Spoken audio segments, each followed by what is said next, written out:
nosso comentarista de hoje já está disponível aqui na live, né? O Marcelo Carlini, que vem sempre nos ajudar nas sextas-feiras a entender um pouquinho melhor sobre a conjuntura política, e já chega aqui, então, no dia de hoje, no Contraponto. Bom dia, Marcelo, bem-vindo mais uma vez.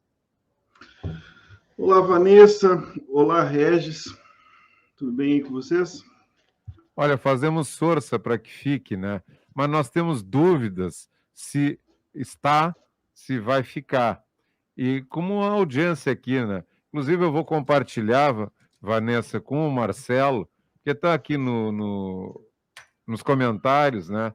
Tem participação do Junei, Faria de Souza, e da Cadiz Ângel, que mandou um abraço para nós, para a Vanessa, para mim, para a Rádio Com, e ela chegou a dizer em certo momento, quando eu dei a notícia sobre o que o presidente da República fez ontem, né? Perdoando o criminoso, aquele Daniel Silveira, que é um deputado federal do PTB do Rio.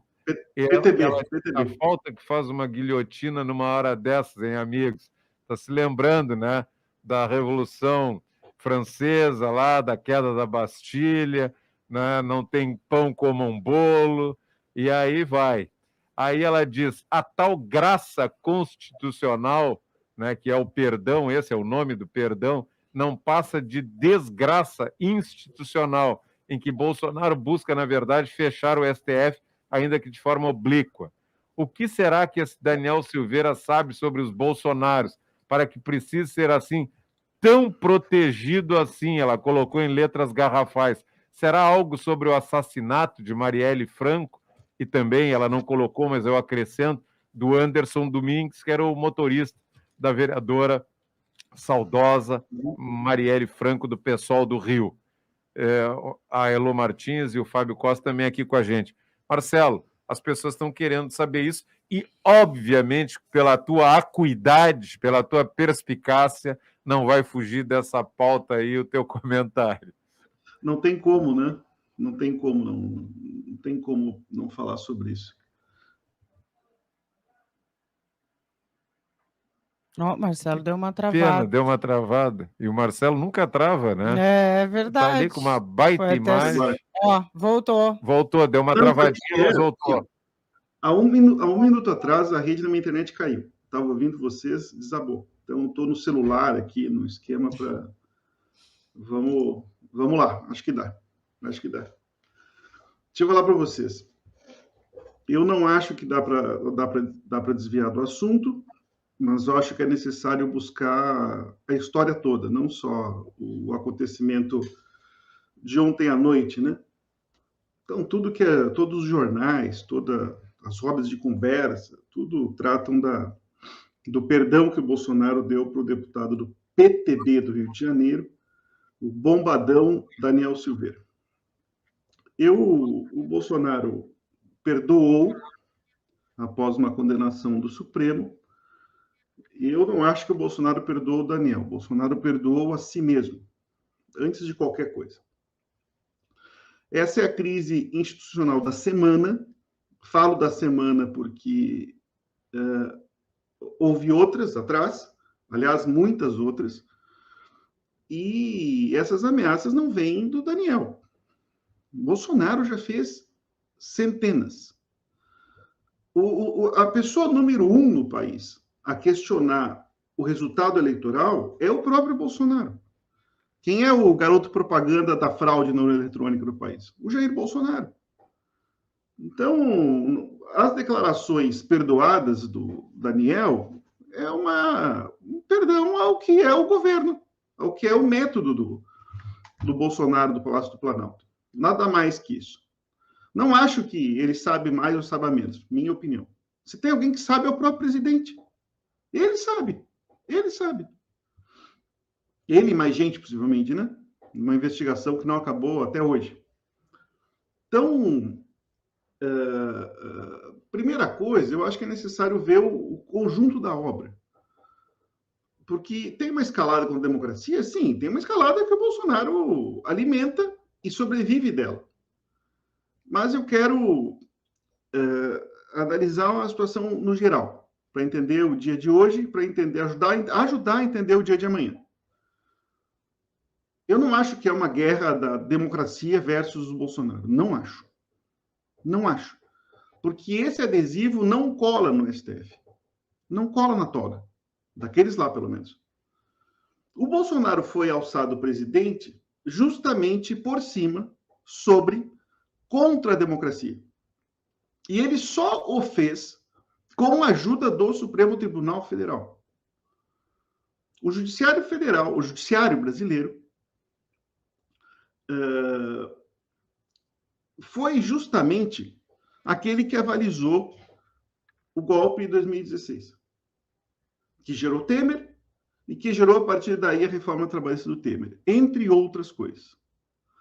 Esse judiciário, não outro, esse judiciário, que se apresenta para alguns como defensor da democracia, foi o que manteve o Lula preso, sem crime e sem provas, por 518 dias. E essa prisão foi a que gerou o Bolsonaro. Então, o Bolsonaro não é produto dele mesmo. O Bolsonaro é produto da ação das instituições. Esses senhores, portanto, não são defensores da democracia. Eles sim defendem que fique tudo como está. Inclusive o Bolsonaro. Inclusive o Bolsonaro. Mas, afinal de contas, não é só o judiciário que tem culpa nisso.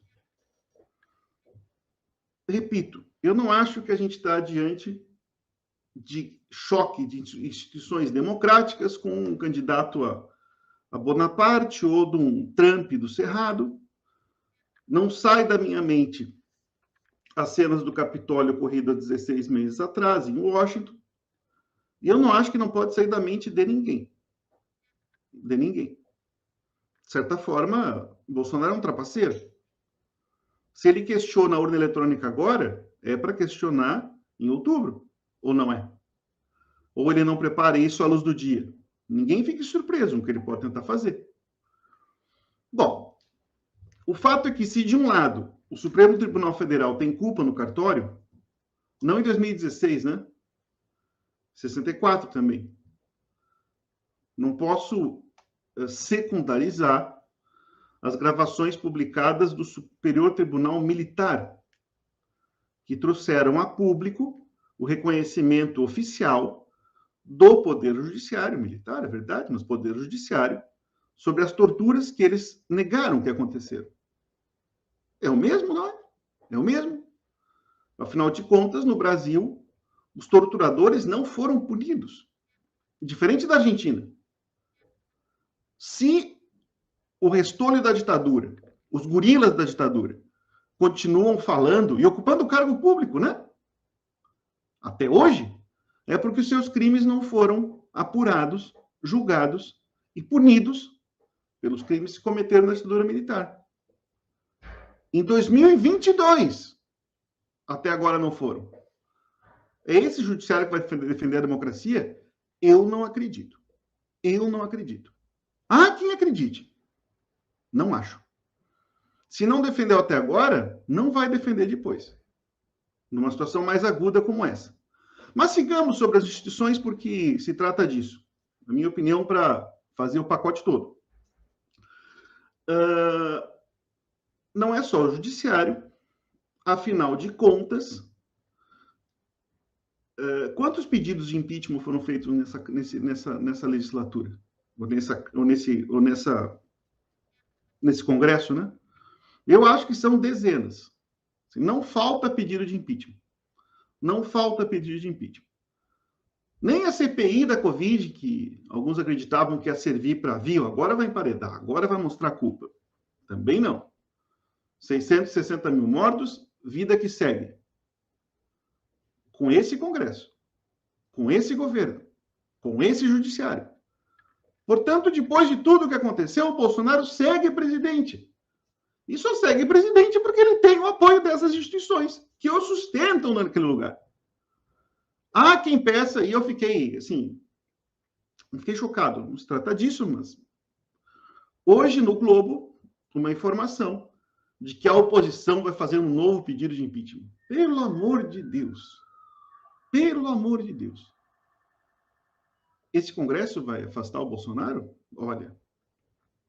Por outro lado, eu também não acho que vai acontecer, tampouco acho que a saída antes e agora muito menos seja o Mourão presidente da República, como sério para o país. Não custa lembrar, na Páscoa, o Mourão deu risada da tortura praticada pelas Forças Armadas do Brasil. Esse aí que vai defender a democracia? Esse Mourão? Que já morreram e deixa assim? Não, né? Não. Então, menos ainda, a saída seja um governo de tipo União Nacional em torno dos generais do Bolsonaro. Eu falo isso porque fica cada vez mais evidente que a saída nessas instituições é absolutamente bloqueada. Como se fosse possível reformar a casa que os fundamentos estão podres. Bom, entrando ainda na Câmara dos Deputados e no Senado, que faz parte da conta. Até hoje, o tal orçamento secreto continua secreto. No orçamento desse ano, 16 bilhões de reais para distribuir para os amigos do rei. 16 bilhões para distribuir sem que diga quem pediu. Para não mostrar como é que funciona o esquema de compra de voto e de apoio. O problema é institucional. É institucional. É para além do perdão do Bolsonaro. Bom, não preciso falar da barrinha de ouro que entra no casaco do pastor, ou da obra que para na escola, mas que vai para os aliados do governo, ou do pedido de compra de Bíblia do Ministério da Educação. Ou seja, lá está tudo dominado. Está tudo dominado pelos milhares de militares que ocupam cargos do governo federal, não cargos no Exército, cargos do governo federal, de assessoria, de chefia, seja pelos pastores que tomaram conta num pedaço do Estado, seja pelo latifúndio que vai muito bem, obrigado. Mas não são só os únicos. Bom, pergunto, o povo vai sair à rua para defender o que é chamado Estado de Direito? Não acredito. Vai sair à rua para defender o Supremo Tribunal Federal? Menos ainda. O povo vai sair na rua ou vai se manifestar nas urnas, como a gente espera que seja, junto com aquele que apresentar uma saída para a sua sobrevivência. Afinal de contas, são 19 milhões de pessoas ameaçadas pela fome, num país que é celeiro de grãos e de proteína do mundo. 19 milhões de pessoas. Num país que nos últimos 2 anos, a renda do trabalho caiu em 18 bilhões de reais e não foi só por conta da pandemia. Bom, aliás, a pandemia serviu para muita coisa. Principalmente as empresas, as grandes empresas, que aproveitaram a pandemia para otimizar processos e reduzir o custo do trabalho. Como? Quem explica isso é o Diese. 40% dos acordos salariais tiveram reajuste abaixo da inflação no primeiro trimestre. 40% absorveram no seu salário a perda inflacionária. Segundo o boletim chamado de olho nas negociações do Diese. 52% dos 231 reajustes de março analisados não alcançaram a inflação de 10,8% nos últimos 12 meses. Esse é o quadro. E vai alcançar o sucesso quem é prestar uma saída para esses que ou não têm emprego, ou estão com salário arrochado, ou não têm comida. É isso que vai movimentar o povo. Não outra coisa. Não essas instituições são responsáveis por isso. Bom, seguindo ainda sobre o tamanho da crise, não custa lembrar que no mês de março, os institutos de pesquisa registraram a maior inflação nos últimos 28 anos. 28 anos. O povo busca uma saída para isso. Porque, afinal de contas, se é para afastar o candidato a ditador, é o governo Bolsonaro, não o Daniel. Também o Daniel, mas é o governo Bolsonaro. O governo. Isso é o Mourão, é a patota toda. Bom, seguindo. A vida está ruim para o povo, mas não está ruim para todos. E isso explica todo o resto. Uma empresa de análise de investimento chamada Economática divulgou nessa semana, atenção, dos 10, com a mão, 10 bancos mais rentáveis do mundo, 10 mais rentáveis do mundo, 4 são bancos brasileiros. Não precisa dizer mais nada. Não precisa dizer mais nada. A não ser explicar que o Bolsonaro é útil. E por isso ele continua presidente. É útil para os bancos. Que se dane o povo. É útil para os parlamentares. Porque, afinal de contas, o dinheiro está entrando. Os 16 bilhões estão lá. E as instituições seguem em vida que segue. Com crise da semana passada, com crise dessa semana e da crise que vai vir na outra semana. Até que chega um dia que o Bolsonaro enfia o pé na porta. Esse é o problema, meus caros. Esse é o problema. Encerro dizendo duas coisas. Cada vez fica mais evidente que é necessário fazer as reformas que nós não fizemos para reconstruir e transformar o país. Na democracia tem uma saída, uma nova Constituição, outras instituições, outro governo, novas instituições com outro governo, que não é esse aí, na minha opinião, é o que foi preso de maneira injusta, sem prova, sem crime. E quero encerrar dizendo para vocês uma coisa, viu? Uma dica. Não é só dica de livro aqui, não. Dá uma dica de filme. Veja o final de semana.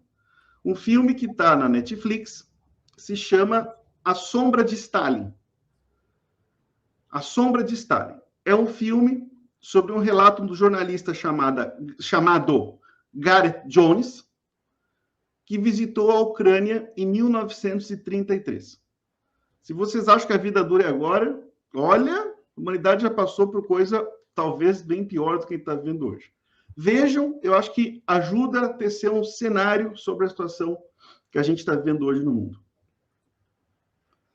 Certo, fala, Regis. Marcelo, eu coloquei agora ali nos comentários um link que remete para o número de pedidos já encaminhados à Câmara dos Deputados por várias e várias entidades brasileiras.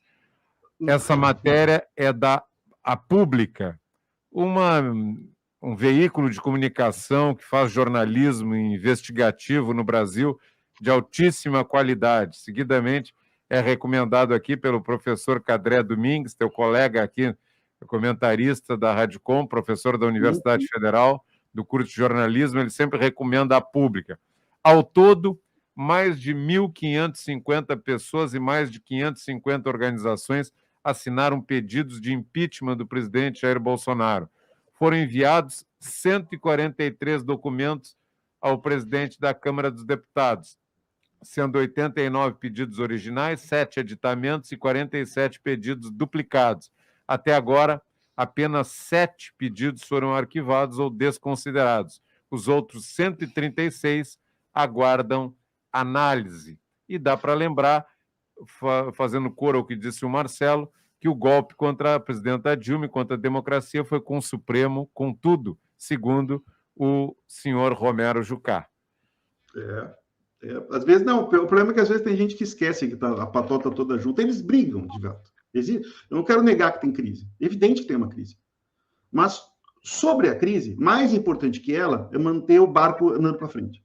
Por quê? Porque os bancos, os empresários, a vida está boa. Então segue, vai seguir com crise. Até chegar o momento que as instituições, olha, quer saber? É pé na porta mesmo. Aí o Bolsonaro poder enfiar o pé na porta. A questão é com quem que nós vamos lutar para enfrentar esse troço. Não é com os Togado. Cada vez fica mais evidente, não é nem com os Togado e nem com o Lira, que ficou sentado numa pilha de pedido de impeachment. E vai continuar sentado até o final do mandato. É isso, então. Vamos embora. Semana que vem vai ter outra crise, fiquem tranquilos. Semana que vem vai ter outra barbaridade. Pois é. Né? É sobre Então, isso o desânimo, né, da gente, não tem Não, o que o contrário. O povo vai buscar uma saída. Desânimo se a gente ficar olhando para esse negócio. A saída é por fora desse negócio. Esse é o aspecto. Veja, aí tem a ver com a situação na França, tem a ver com o desabamento do PS, do Partido Comunista Francês, da saída que o povo busca por fora desse arranjo. A esperança está por fora do arranjo, não por dentro. Por isso, é mais do que nunca para onde olhar, para onde tem esperança. Não é nesse jogo já era. Sim. Um abraço. Abraço, Marcelo. Vejam o filme, vocês vão gostar. Vocês vão gostar. Certo. Já está anotado aqui. Abração para vocês.